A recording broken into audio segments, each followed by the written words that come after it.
பேரறிஞர் அண்ணாவோட உங்களை ஒப்பிட்டு பேசியிருக்கீங்களே, இது எவ்வளவு பெரிய அயோக்கியத்தனம். அதாவது சொந்த ரசிகர்களையே பிளாக் டிக்கெட் வித்து ஏமாத்தி அரசியலுக்கு வந்த நீங்க அண்ணாவோட உங்களை ஒப்பிட்டு பேசலாமா? லாட்டரி வித்து சுரண்டி அதன் மூலமா பணம் சம்பாதிச்ச மார்ட்டின் குடும்பத்தின் தயவுல நீங்க ஆட்சி நடத்துங்க. எந்த போராட்டத்துல நீங்க கலந்துகிட்டு இந்த இடத்துக்கு வந்திருக்கீங்க? மக்களை ஏமாற்றி மட்டுமே தான் நீங்க அந்த இடத்துக்கு வந்திருக்கீங்க விஜய். அண்ணா பத்திரிகையாளர்கள் வந்தாங்கன்னு வச்சுக்கோங்களேன், சந்திக்கிறதுக்கு தயங்கவே மாட்டாரு, பயப்பட மாட்டாரு, பனையூர் மாதிரி ஊருக்கு ஓட மாட்டாரு. அண்ணா உடைய உங்களை ஒப்பிடுறதுக்கெல்லாம் என்ன யோகியதை இருக்கு?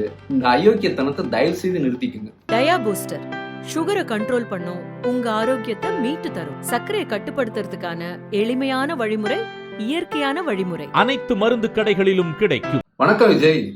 சட்டமன்றத்துல பேசும்போது பேரறிஞர் அண்ணாவோட உங்களை ஒப்பிட்டு பேசியிருக்கீங்களே, இது எவ்வளவு பெரிய அயோக்கியத்தனம். அதாவது சொந்த ரசிகர்களையே பிளாக் டிக்கெட் வித்து ஏமாத்தி அரசியலுக்கு வந்த நீங்க அண்ணாவோட உங்களை ஒப்பிட்டு பேசலாமா? அதாவது 1967 அண்ணா ஜெயிச்சது எவ்வளவு தெரியுமா சீட்டு? 179 சீட்டு. திமுக கூட்டணி அப்படி வெற்றி பெற்றுச்சு. அதுதான் மக்கள் தீர்ப்பு, அதுதான் பீப்புள்ஸ் மேண்டேட். உங்களுக்கு மக்கள் எவ்வளவு சீட்டு கொடுத்தாங்க? 108 தானே. அதுலயும் 2 சீட்டு நீங்களே வந்து போட்டியிட்டது. தமிழ்நாட்டோட மேண்டேட் எவ்வளவு? Peoples mandate 118. அப்ப பீப்புள்ஸ் மேண்டேட் உங்களுக்கு கிடையாது. அதனால நீங்க என்ன பண்ணீங்க? எதிர்கட்சியில கூட்டணியில் இருக்க உங்களை எதிர்த்து போட்டியிட்டு வெற்றி பெற்ற எம்எல்ஏக்களை சோஃபா கொடுத்து குதிரை பேரம் மூலமா அவங்களுக்கு அமைச்சரவையில சீட்டு தர்றேன், இன்னும் பிற பெனிஃபிட்ஸ் சலுகைகள்லாம் தர்றேன்னு சொல்லி நீங்க வந்து அந்த மேண்டேட்டை வந்து வாங்கியிருக்கீங்க. அப்ப அது திருடப்பட்ட மேண்டேட். அண்ணா என்னைக்குமே திருடப்பட்ட மேண்டேட்ல ஆட்சி செய்யல விஜய். அதை நல்லா தெரிஞ்சுக்குங்க நீங்க. அப்புறம் இன்னொன்னு என்னன்னா, அண்ணா எப்பயுமே சாமானிய மக்களுடைய குரலா, சாமானிய மக்களுக்காக உழைச்சு அந்த இடத்துக்கு வந்தார். நீங்க சாமானிய மக்களை லாட்டரி வித்து சுரண்டி அதன் மூலமா பணம் சம்பாதிச்ச மார்ட்டின் குடும்பத்தின் தயவுல நீங்க ஆட்சி நடத்துறீங்க. அண்ணாவோட எப்படி நீங்க உங்களை ஒப்பிடுறீங்க? இன்னொன்னு, அண்ணா வந்து எப்படி வந்தாரு? உழைச்சு திராவிட கொள்கைகளை, பகுத்தறிவு சிந்தனைகளை, மொழிக்கான முக்கியத்துவத்தை, ஒரு மாநிலத்தோட உரிமை என்னென்ன அப்படின்னு தன்னுடைய தம்பிகளுக்கு சொல்லி கொடுத்து போராட்டம் நடத்தி தொடர் போராட்டம் உழைப்புல ஆட்சிக்கு வந்தார். நீங்க எப்படி வந்தீங்க? உங்க அப்பாவோட பணத்தால சினிமால நடிச்சு சொகுசு வாழ்க்கை வாழ்ந்து மக்களுக்காக எந்த போராட்டமுமே நடத்தாம சும்மா பரந்தூருக்கு மட்டும் ஒரு தடவை விசிட் போயிட்டு நீங்க வந்து அண்ணாவோட உங்களை ஒப்பிடலாமா? எந்த போராட்டத்துல நீங்க கலந்துக்கிட்டு இந்த இடத்துக்கு வந்திருக்கீங்க? மக்களை ஏமாற்றி மட்டுமே தான் நீங்க அந்த இடத்துக்கு வந்திருக்கீங்க விஜய். அதனால அண்ணாவோட தயவு செய்து நீங்க ஒப்பிடாதீங்க உங்களை. அப்புறம் இன்னொன்னு, அண்ணாவின் தம்பிகளுக்கு 2 உதாரணம் சொல்றேன். டெல்லி ஒன்றியம் இருக்கு பாருங்க, அது வந்து மிஸ்ஸாவை காட்டி மிரட்டினப்ப அண்ணாவின் தம்பி என்ன சொன்னார் தெரியுமா?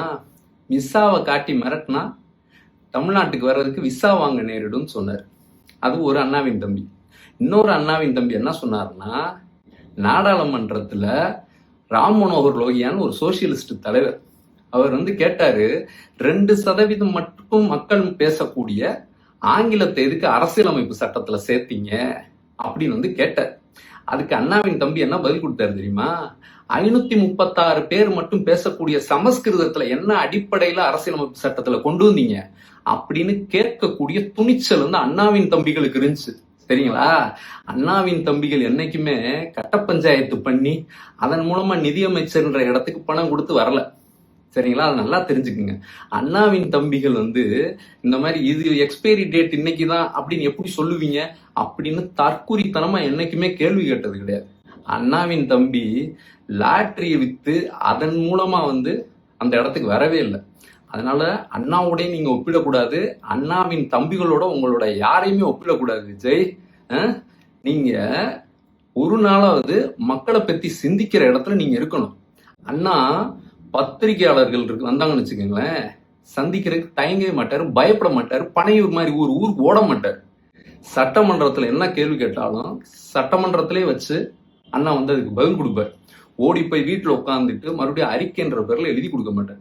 இது எல்லாத்தையும் தாண்டி கடைசியா தன்னுடைய தம்பிகள் வந்து நிக்கிறாங்க அப்படின்னா, சட்டமன்றமா இருந்தாலும் அங்கிருந்து வேகமா வந்து ஓடி வந்து தன்னுடைய தம்பிகளை பார்க்கக்கூடிய இடத்துல இருப்பாரு. அவங்க கோரிக்கை என்னன்னு கேட்பார். நீங்க யாரு? உங்களை பார்க்க வந்த உங்களுடைய ரசிகர்கள் அங்க செத்து போனாங்க 41 பேர் பெண்கள் குழந்தைமான்ற இடத்துலயே அவங்க கூட நிக்காம ஓடி போன ஆள் நீங்க. அண்ணாவுடைய உங்களை ஒப்பிடுறதுக்கெல்லாம் என்ன யோகியதை இருக்கு? இந்த அயோக்கியத்தனத்தை தயவு செய்து நிறுத்திக்குங்க. நன்றி.